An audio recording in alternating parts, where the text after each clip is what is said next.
ariko nkuko nababwiye nasi kugira uzohava ntaha iti ideni Imana. Nico gituma navuze nti iyo deni y'Imana ntayo nifuza kuba mfise. Ngo numuhave mba nka wa wundi bamwe umugani Yesu yacira umugani abigishwa biwe umuntu yahaye amataranto kugira ngo bayateze imbere bayagwize. Hariho abayagwijije ariko hariho n'uwundi yayishize mu kuzima arayizika. Ndavuga nti jewe ibi bintu ntagiye kubivuga nzoba mbaye nk'uyu. Nta bukene twari dufise gutyo kuko twari ahantu atabukene bwari. Mu kibanza twarimo nta bukene bwariho ariko twari kure y'Imana. Rero muri uko kuba kure y'Imana abana bacu twarabareze tubasunikira kwiga amashuri meza ariko nta kintu c'Imana twabahaye. Kubera najana gusenga nabo barambwira ati mama ntiwakire Yesu. Jewe mugabo nkababwira none je ko mfise Yesu kandi numva by'ukuri mfise Yesu ko naja gusenga nari narabatirijwe mugabo nkavuga bakambwira ngo ninakire Yesu mu bingo bwa navuga none ro kwakira ba Yesu bangaye. Tugiye gusenga bagahamagara baja kwihana ariko jewe nkabikwepa singire kuko sinuva igituma nogenda. Mugabo ndiyumvira mu nyuma ndavuga nti rero nagomba kubwira abarundi kazi petete n'abandi bafise amakirtire y'abarundi ntuzororere ngo umushinga ntaye wawe umusa agusaba imbabazi kubera biri muri kirtire yacu. Petete nke kari n'abagabo bose sindabizi mugabo ico nzi nuko kugira ngo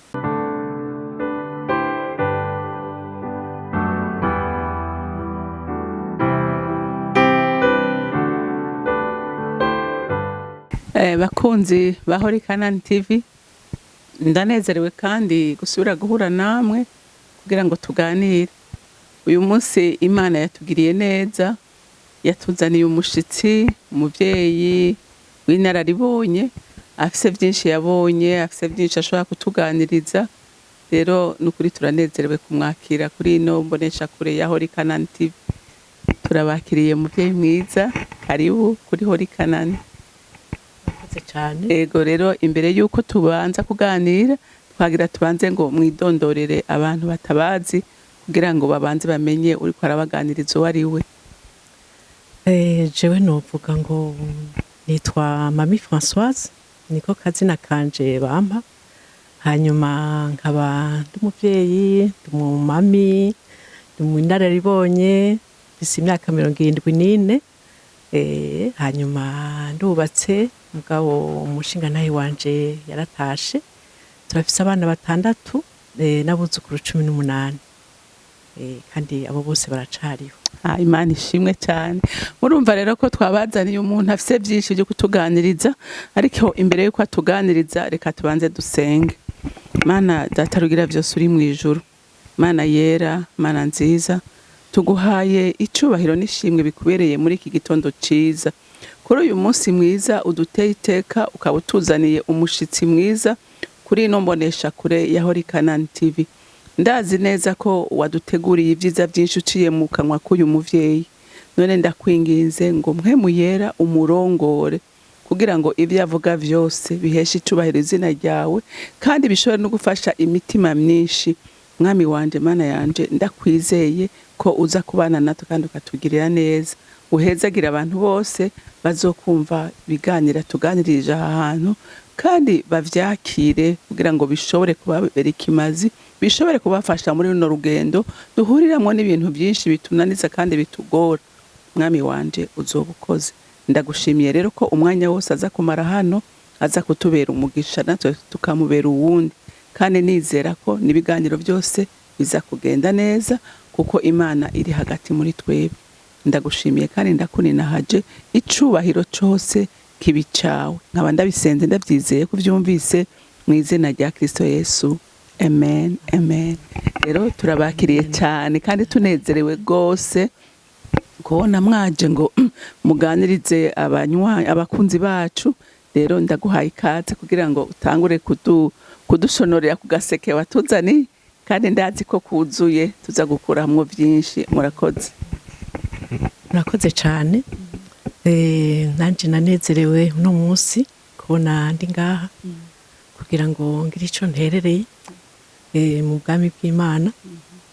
Hanyuma nari narifuje kuva kera, nahora mbona CANAAN TV nkabona nkayirakurikirana, nkabona ari vyiza, nkabona biraryoshe, ngashima cane abantu baza gushinga intahe zabo.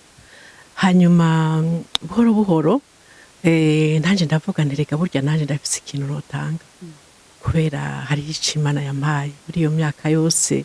Hariho ukuntu nabayeho, hariho ukuntu, hari ubuzima butandukanye nabayeho, kandi muri ubwo buzima butandukanye bwose nahabonye Imana, by'ukuri nahabonye Imana. Nico gituma muramvuga nti iyo ntahabona Imana, iyo ntahura n'Imana, simba nkiriho, mba naratashe. Kuko hari benshi batashe, hariho amageneration yanje batashe, ariko je nkabona ndacariho. Ndavuga nti sinozohava ntaha ngo ngende imbere y'Imana ntafise ikintu nasize mu mbuto yampaye. Kuko hariho ibintu Imana itubitsa, niba bitubikije ngo tuvyigumizemo, ngo tubigumye twebwe twenyene, iba yashatse yuko iyo mbuto yaduhaye ikura, kugira ngo twebwe tuyirye, hanyuma tuyamurira abandi. Jewe rero iyo mbuto Imana yampaye narayiriyeko, kandi ndashima cane Imana, kuko n'ubuntu bwinshi cane yangiriye, ni favere nyinshi cane yangiriye kubwiwanje, ku giti canje, cane cane no ku muryango wanje no kubankomoka ko bose. Rero nkavuga nti iki ni igihe c'uko iyo mbuto Imana yampaye namaze kuryako, nanje no yoba yaragwiriye kugira ngo ndayisangize abandi. Nuko rero navuze nti reka ndondere Madame Renilda, hanyuma mpezeze kugerageza Imana ifashe nshobore gutanga ico Imana ishaka. Yego cyane, ndazi kwigufasha kuko uwo mutima ufise ndazi ko mwemera aza kuwushigikira. Kuko nkuko bivuze, hari abantu benshi bafise ibintu Imana yabahaye, ugasanga ntibashoboye kubiha abandi, kandi ico Imana itanze cose ntikibarirwa wowe wenyene, kibari ic'abandi. Rero nukuri ndagushimiye cyane kuri uwo mutima ukumva ngo ico mfise reka ndagipartage. Kandi murumva ko ari umuntu akuze, imyaka 74 n'imyaka myinshi, aba yarabonye ibibi, aba yarabonye ibyiza, aba yarabonye ibipfa, aba yarabonye ibikira. Rero nibaza ko amajambo yose aza kutubwira ntatubwira iby'abandi canke ntatubwira ivyanditswe, ariko atubwira ubuzima bwiwe. Rero nukuri ndaryohewe cyane. Karibu rero utubwire iyo parcours y'ubuzima bwawe, tumbe ngene vyagenze nico mushobora gufasha ururunganwe rw'uyu munsi. Yego murakoze. Sinzi ingene no bitangura aho no bihera, kubera murazi umurundikazi kugira ngo avuga ubuzima bwiwe ni ikintu kigoye cyane, kuko kubera culture yacu dufise, usanga dufise culture yo kuba tunyegeza ibintu byacu, tukanyegeza ibintu byacu ntihagire umuntu abimenya. Ariko nk'uko nababwiye, nase kugira uzohava ntaha ufitiye ideni Imana. Nico gituma navuze nti iyo deni y'Imana ntayo nifuza kuba mfise, ngo numuhave mba nka wa wundi bamwe umugani Yesu yacira umugani abigishwa biwe, umuntu yahaye amatalanta kugira ngo bayateze imbere, bayagwize. Hariho abayagwijije, ariko hariho n'uwundi yayishize mu kuzima arayizika. Ndavuga nti jewe ibi bintu ntagiye kubivuga nzoba mbaye nk'uyu, ariko rero ndavuga nti sishaka kumera nk'uyu, ngomba kumera nk'abo bagwijije. Shebuja yagarutse bakamwereka ingene bagwijije. Nuko rero naje rero kubabwira ingene vyangendeye. Ntanguye mu buzima bwanje bwo kubaka, novuga ngo nubatse nkiri muto cane, kuko nubatse mfise imyaka 21. Twubukana n'umushinga ntahe, hanyuma turavyara abana 6, abahungu 2 n'abakobwa 4. Ariko muri ubwo buzima novuga ngo twari kure y'Imana, kubera twahuye n'ibibazo byinshi. Nk'uko no bivuga, nta bukene twari dufise gutyo, kuko twari ahantu atabukene bwari. mu kibanza twarimo nta bukene bwariho, ariko twari kure y'Imana. Rero muri uko kuba kure y'Imana, abana bacu twarabareze tubasunikira kwiga amashuri meza, ariko nta kintu c'Imana twabahaye. Ni ukuvuga ko hageze igihe twebwe nyine ubwacu kubera twari kure y'Imana, urugo rwacu ntirwari rumeze neza. Twarahuye n'ibibazo byinshi. Hanyuma Imana novuga ngo mu buntu bwayo yaradufashije, turabicamo nyine nk'abapagani niko nobivuga, ariko turabicamo turabirengana. Abana bacu bahuye n'ibibazo byinshi kubera twabarereye muri uko kuntu ko kuba basunikira mu mashuri no kubaha ibyangombwa by'umubiri, ariko nta mana twari dufise, nayo twabahaye. Rero harageze igihe rero Imana yaragize ama circonstances, urazi ko ari ngo ni maître d'état de circonstances. Imana irabishiramo irabisubira gushikaho nagiye muri Canada.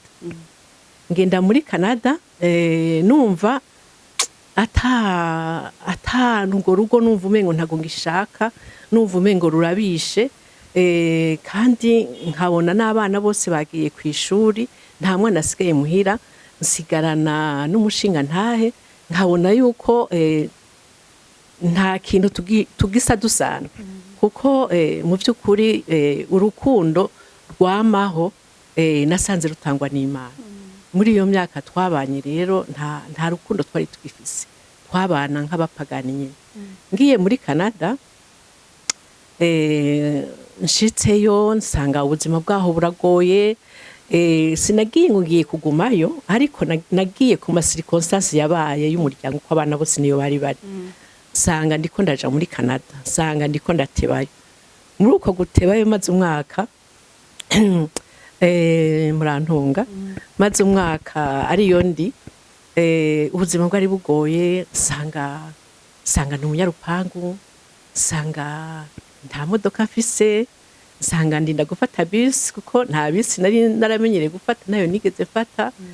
Sanga n'amahera biragoye kuko umuntu ayafise. Sanga ndumuyaya kuko abana banje bari bamaze kuvyara abana, kandi bari muri condition zigoye cyane. Hanyuma ndabona ndaca mu bundi buzima butari ubwo narimenyereye, ndaba ahantu hatoyi namenyereye kuba ahantu hanini yahagutse. Aho rero nibaza ngo niho Imana yanjanye kugira ngo ishobore kumpamagara numva, kuko nkeka yararavye ati uyu muntu niyamugumiza muri ibi bintu kandi afise umubabaro, ntazonyumva, ntazokumva yuko jewe ndamukunda, kandi ntazokumva yuko nifuza kumuha ukuboko kugira ngo ndamukure muri ivyo bintu. Rero nivyo nagiye ndatahura mu nyuma. Harageze igihe rero nakira agakiza, atari uko novuga ngo nari ndi convaincu cyane ko akira agakiza, ariko naravuga nti aba bana ko mbona bahindutse, hariho Imana yabahinduye. Kandi mu by'ukuri narabona yuko nari nakuriye mu muryango w'abakristo b'abakatolika. Mama wacu yari yaratweretse cyane Imana, ariko nkabona muri uko gusenga kwanje nkabona nta nyishu ndonka, mbona nta nyishu ndonka. Aho ngiriyeho muri Canada nkabona abana ingene babaye nk'ubwo buzima bugoye barimo, ariko nsanga bakunda Imana, nsanga n'abantu bakunda Imana. Ndavuga nti reka nanje nakira agakiza, kubera najana gusenga nabo barambwira ati mama ntiwakire Yesu.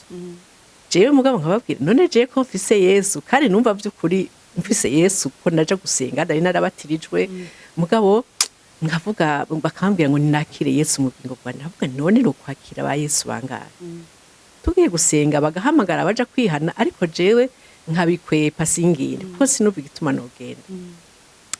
Mugabo ndiyumvira mu nyuma ndavuga nti none jewe ngira mbe ikibazo kuri aba bana, reka ntaco ngenda. Uwo munsi rero ndagenda hari imbere ndakira umwami Yesu. Rero nari niteze ko, urumva nari convaincu ko mfise umwami Yesu, nitega yuko ndamwakiriye nja numva hari ibintu byahindutse cyane muri jewe nkumva gacanwa kanini cyane kubera Yesu ariko ndarorera ivyo bintu ndabibura iyo ndwirahera ubundi wa Mungu dusubiyeyo nsubira kwakira kandi umwami Yesu ubugira kabiri abana barahora ntaco bavuga mugabo ndabona ko banezerewe cyane wa Mungu ugira gatatu ndasubireyo kandi amaherezo barambwira ati mama erega bamwakira rimwe gusa sindari bwatahure rero yuko uyo Yesu aje aza mu mitima iwacu nta muntu ashoka bibona ko bamwakiriye kiretse kubera abari mu mpwemu ndani umuntu abibona amaze kubona umuntu yahindutse ko akora ibikorwa byiza ko ariko aramye ivyamwa byiza rero umwami Yesu jewe namwakiriye gutyo naho nyene simpave ndabarambira ariko ni ikintu gikomeye cyane nshaka kubabwira ngaha nuko urumva ko nashaka yuko umwami Yesu ndamwumva gose ariko ntivyashotse bikunda kubera hahavuye haba Imana nkikera aravye ati uyu muntu n'ukuri arashaka kunyumva ariko ubwo hari impamvu ituma ntamwumva tuca tugenda muri retraite yabaye yari retraite abapasiteri b'abafasoni nibo batwigisha baravuga yuko haza abafasoni gusa muri ico gikorana c'imisi 3 turagenda ahantu imisi 3 kwiherera baradusigurira ikintu cankoze ko rero batubwiye ikomeye cyane kandi nifuza kubasangiza nuko muri ubwo buzima tuba twaraciyemo hariho ibintu biba byaragufutse biba novuga ko biba byarakubikiriye kugira ngo ntiwumve ubwiza bw'Imana ubwo bwiza bw'Imana bukaza Imana ikakurondera mugabo ugasanga warinyegeje nka kurya kwigifyera kiba carinyegeje ndani mu nzu natahuye rero yuko jewe nanje kubera ivyo byose nari naraciyemwo muri ubwo buzima bw'igipagani hariho imibabaro nari naragize hariho angoisse nari naragize hariho amertume nari naragize hariho amadeception nari naragize mu buzima nsanga nanje by'ukuri narinyegeje Imana yarandondeye irambura muri izo nyigisho rero baratubwira yuko iyo umuntu afise umururazi muri we akagira n'ibyo byose barabivuga numva n'ivy'iwanje mwumva ni jewe yuko Imana ikurondera ikakubura hanyuma manque de pardon ivyo byose barabitubwira by'ukuri nanje numva ndakozwe ko navuga nti nico gituma wa wundi Yesu je ntaramwumva hageze kudusengera baradusengera umumama w'umupasere arafata aransengera aravuga ati ico kintu cyose cyo bakiri ku mutima wawe wumva umengo kirakuremereye wumva umengo hari uwo ufise ku mutima udatashoboye kurekurira cyangwa ufitiye ikintu muvuge ubivuge n'akanwa kawe uvuga uti ndakubabariye naka jewe mu mutima wanje ndiko ndaraba ngasanga umushinga ntahe twubakanye ngasanga nibo mengo turafitaniye ibintu twagiye turabika twagiye turavuga burya hariho amajambo iyo mutubatse igikiriso hari amajambo muza muravugana muza muraterana umwe akavugaya uwundi akavugaya ajya rero ni nubumara novuga ngo nuburozi kuko kurya inkoni shikira umubiri wacu niko ayo majambo ashikira umutima nigikomere kija ku mutima kikaja ko kukindi ariko aransengera rero nukuri ubushobozi bw'Imana buranyururukira ndavuga nti ndakugiriye ikigongwe naka ndamuvuga izina ubwo nyene ncanumva umengo mvuye ahandi hantu umengo hariho ikintu c'ikinogo ndarimwo nahoramwo none ndakivuyemo ndakiduze ndakivuyemo kubera gusa kuvuga nti naka ndakugiriye imbabazi conyene gusa uyo munsi muri uyo mwanya nararize amosozi yayandi nkeka ntari bwarire na rimwe kuko hagiye umuntu yamaze kugira imibabaro myinshi ntabakirira ngo bikunde abamaze kubabara baraca bumva ico ushatse kuvuga ntabakirira ngo bikunde najya amosozi atembera ndani ati agatembera imbere ajya nayo niyo nyene akugirira nabi usanga gutumye wiyugara gusumba hanyuma ico gihe twari twajanye n'abana babiri tujanye muri iyo retraite bari bakijijwe nabo. Hanyuma ubwo nyine nca ndabona mu buzima bwacu ingene abo bana tutaberetse Imana. Nca ndabona ibintu vyoba vyarashitse byose kuri abo bana yuko ari ukubera twebwe abavyeyi tutabashize imbere y'Imana, tutabareze mu ndero y'Kristo. Hanyuma abo bana wamengo sinari nkibona n'abari iruhande yanje, wamengo ni jewe jenyine gusa n'abo bana. Nca ndabwira abo bana ndabafata ukuboko ndabakura mu bandi turagenda ahantu turicarana, ndababwira nti n'ukuri ndabasavye mutugirire ikigongwe twe na papa wanyu. Urumva papa wabo sinamukuyemo, kurumva wewe nari namaze kumva ko imbabazi nazimuhaye, kandi numva wa rukundo rwose twakundana turi abafiance numva ruragarutse. Imana n'igitangaza, ibintu ntari nzi ko bishoboka nza numva ngivyo biragarutse. Ndabwira abana ntimutubabarire, ntitwabareze, ntitwababwiye Imana kubera natwe ntayo twari dufise, ntaco twabahaye, ntaco Imana twabahaye kuko ntaco twari dufise. Twabahaye uburyo bw'amafaranga, uburyo bw'ibyo kurya, uburyo bw'amashuri, ariko igikomeye gisumba byose ntaco twabahaye. Mutubabarire na papa. Nabo bararira turarira twese, nibaza ko twagiye muri deliverance. Rero n'ukuri aho hantu ndahabonye Imana, ndavuga ni Imana igitangaza. Aho niho numvise Yesu, aho niho numvise Yesu ko yinjiye mu buzima bwanje. Numva ndanezerewe, numva ndagize umunezero wa wundi w'agakiza, niho nawumva, niho numva Yesu kweri. Hanyuma rero novuga ko aho niho hatanguye ubuzima bushasha, ubuzima bushasha bwa gikristo muri jewe. Imana rero isubira gutangura kunyigisha ingene nobaho nk'umufasoni w'umukristo. Aho naramaze umwaka wose nkeka nkiri muri iyo shuri y'Imana, ndaho muri Canada, ndi muri ubwo buzima bugoye ariko mfise umunezero. Rero ikintu ca mbere numvise muri ako gakiza, narumvise n'ivyo ko numvise Yesu muri jewe, kandi nkumva ko by'ukuri ndahandi hantu.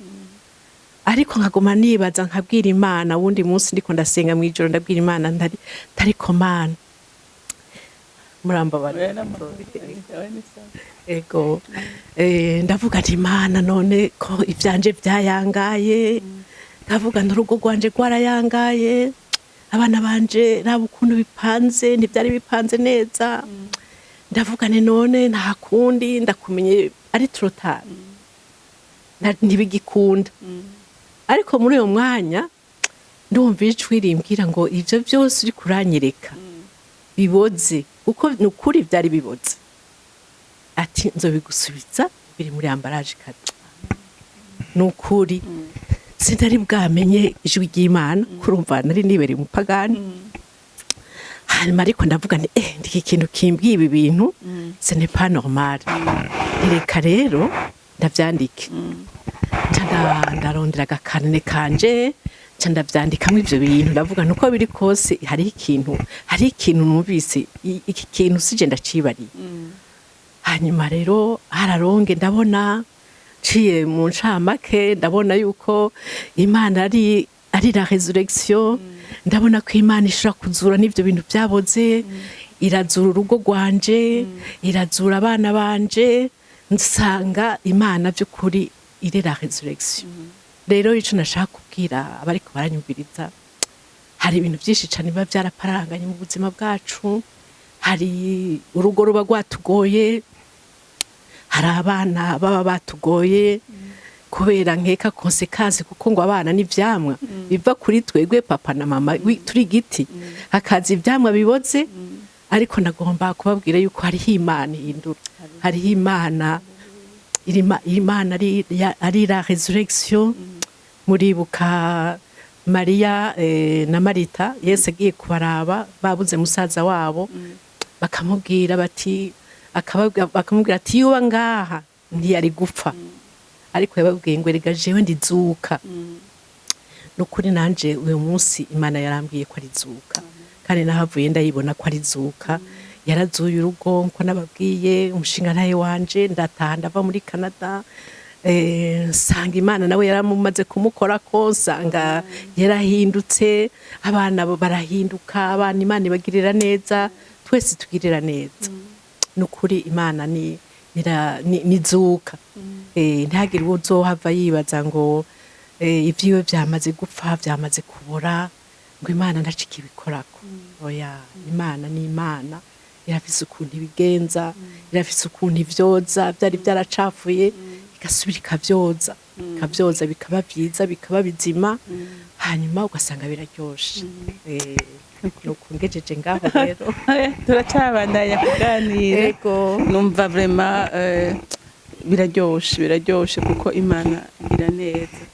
Rero ariko nashaka kukubaza kugira ngo dushobore gufasha abantu bari muri ubwo buzima mwaciyemo, kuko urabona uyu munsi kwingo nyinshi ziriko zirasambuka kandi igiteye n'ubwoba, ningo z'abana bato, ingo z'abari mu z'abageze hagati nyene bariko barakura, hari n'iz'abasaza nazo nyene zisigaye zisambuka. None wewe wumva uyu munsi wobahanura iki, wobabwira iki abo bantu bose kugira ngo by'ukuri urumva ko hariho ibintu vyononekaye naho tutinjiye mu idonido kandi nta nakamaro, ubona hokogwa iki, abantu bogira iki kugira ngo ingo zisubire gukomera? Ico novuga ni kimwe, kandi twama twumva iyo slogan kenshi ngo Yesu ni nyishu. Rero nibaza ko Yesu ari nyishu, ni nyishu kuri abo bakuze boba bangana nkanje bakiriho bari muri ubwo buzima bugoye, ni nyishu kuri abo bakiri bato bubatse, kandi ni nyishu kuri nabo batarubaka, kugira ngo abo batarubaka bagende kubaka, bubake Kristo, kugira ngo ntibahure na vya bindi navuga twahura byo kubaka mwese muri abapagani, abo bana mukabarira kure y'Imana, namwe nyine ntimwegera Imana ngo abari ba source y'urukundo rwanyu, kugira ngo rukomeze rugende. Nuvuga ngo bose Yesu ni nyishu, bose nukuri Yesu ni nyishu. Ego nukuri ibyo yavuze, Yesu ni nyishu. Hari ikindi kintu nagomba kongera ko urabona ikibazo kihari uyu munsi, murabona ko abavyeyi benshi bafise ibikomere. Murumva ko n'uyu muvyeyi yatubwiye yuko yahuye n'intambara mu rugo. Rero igihe abana bakuriye muri izo ntambara bakira ubwo buzima nyine, ubwo buzima muri ko murabamo, nabo bakora bafise ibikomere. Kandi umuntu akomeretse nukuri nta kiza kiba muri we.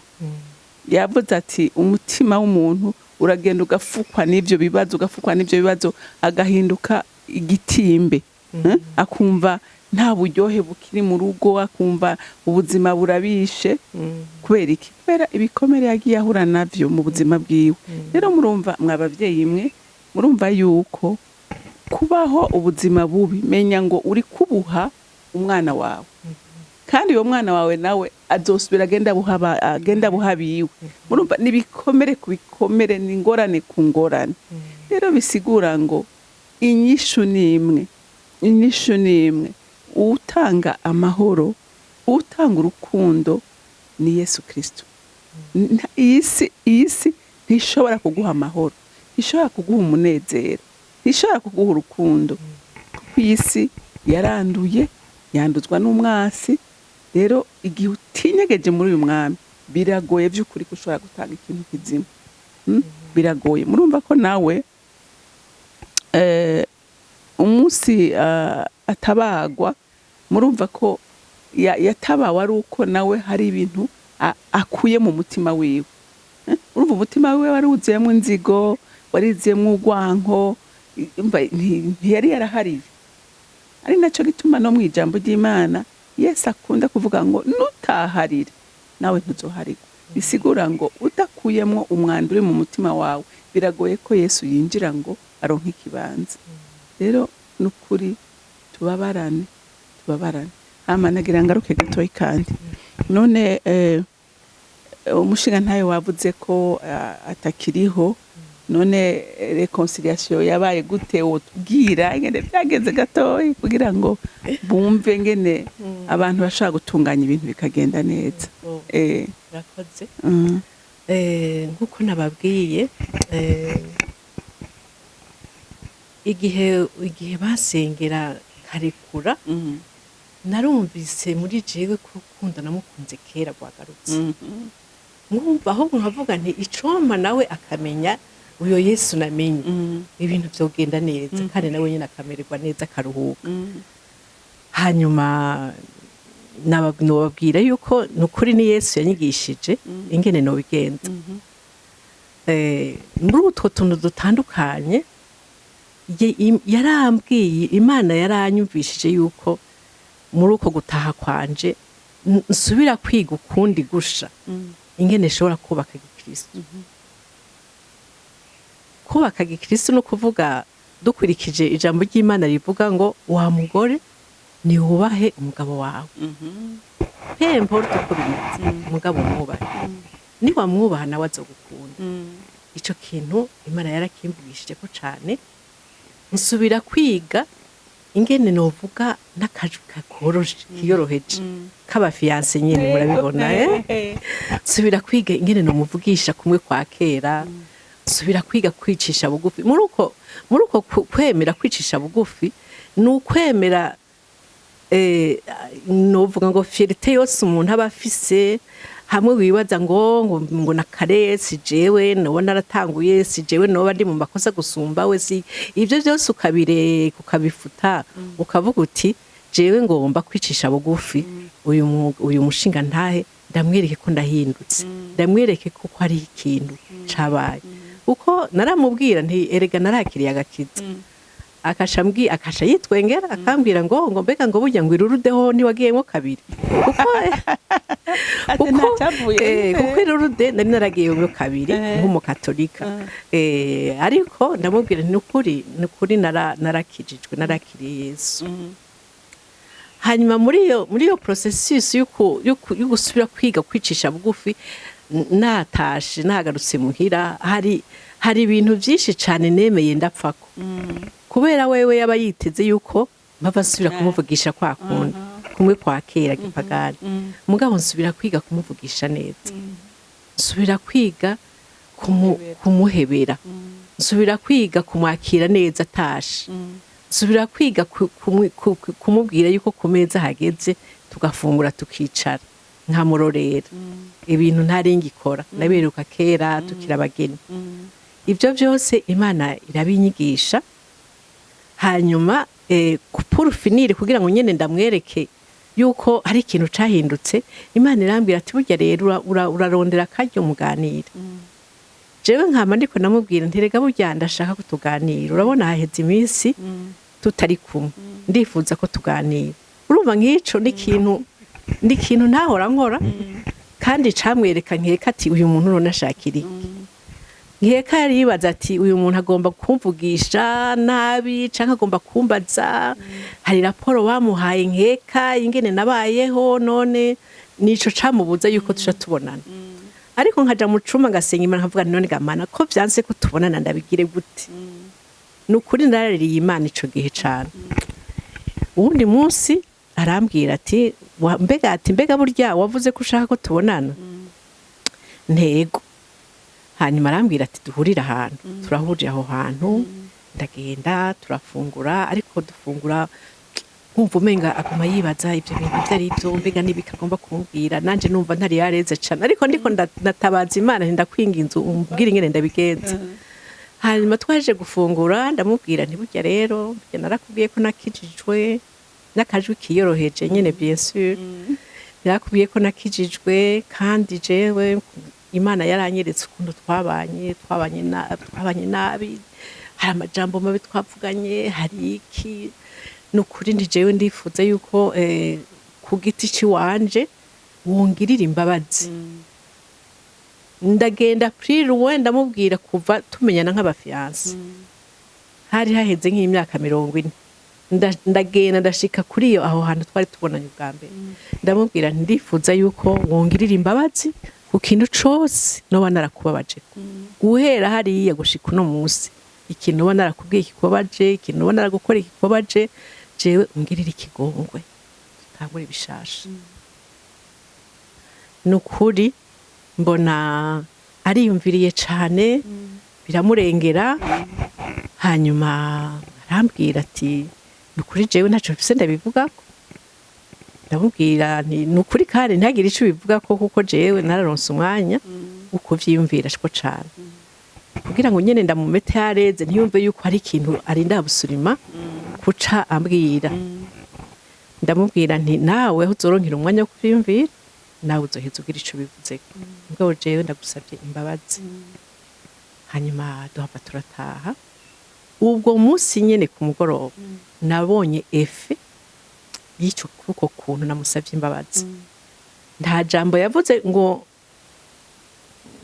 nanje ngirira imbabazi ariko mu mibereho yiwe muri comportement yiwe ukuntu twaciye tubana ukuntu bitwaciye twuguruka tubaho mu bundi buryo byanyeretse yuko yasavye imbabazi rero nagomba kubwira abarundi kazi petete n'abandi bafise amakiriture y'abarundi ntuzororere ngo umushinga ntaye wawe umusa agusaba imbabazi kubera biri muri kiriture yacu petete nkeka ari n'abagabo bose sindabizi umugabo ico nzi nuko kugira ngo umushinga ntakubwire ngo mbabarira nukuri biba vyaciye kure rero ushobora kubirorera ukabibura ukaguma wibaza ngo burya nawe sinzi uko ameze ukamufata uko utariko ariko burya mu mutima wiwe hajya aba yagusavye imbabazi wewe murabire ku bikorwa akora murabire uko kuntu agufata mu minsi ikurikira hanyuma nawe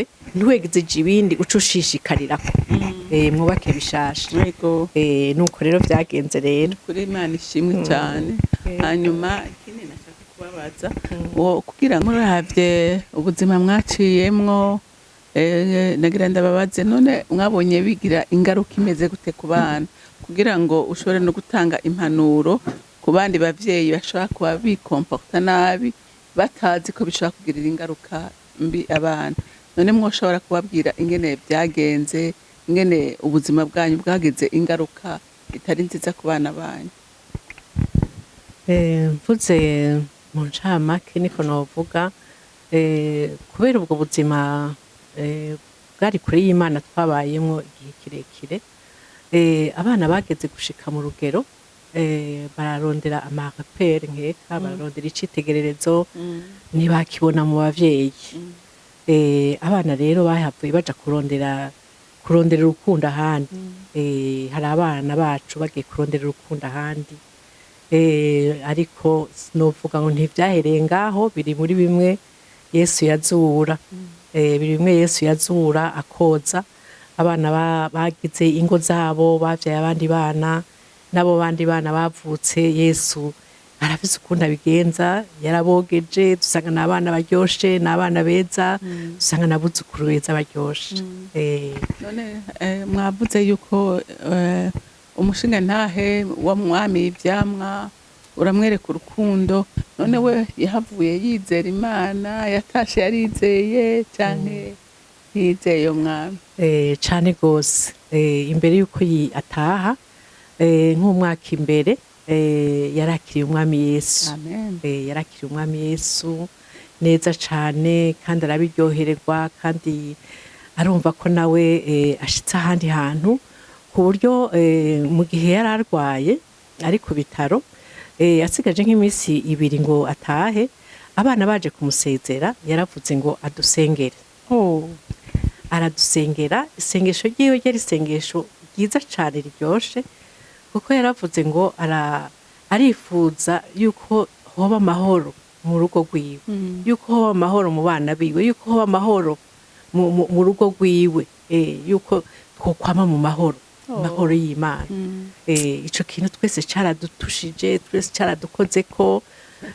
ku buryo nk'abana batamuheruka bavuze ati none ga mama ko utatubwiye ko papa yabaye pasiteri ryari yamenye gusenga ryari rero iryo sengesho ryiwe gushika n'ubu riracaduherekeza igihe cose tufise ibibazo turabitorera umuti twibutse ryasengesho yadusengera nukuri we yatashe neza ego cane kuko hari ibihuhusi byinshi cane muri ino si nta handi hantu twobihungira atari mu bwato ari we Yesu hanyuma ikindi kintu nobatekerera nuko nta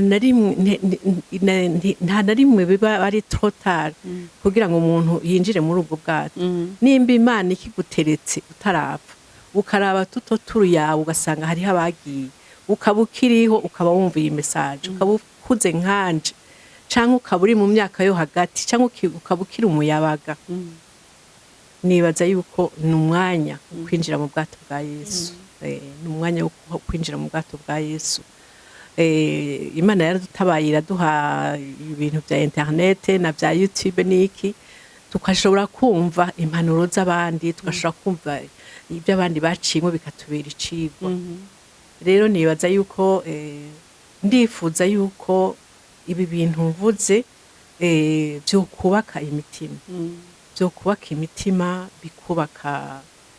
bikubaka ingo bikubaka abakiri bato nababwiye ko umurundi kazi kugira ngo avuge ibintu byiwe biba vyavuye kure rero nimba nabivuze ni ukugira ngo hagira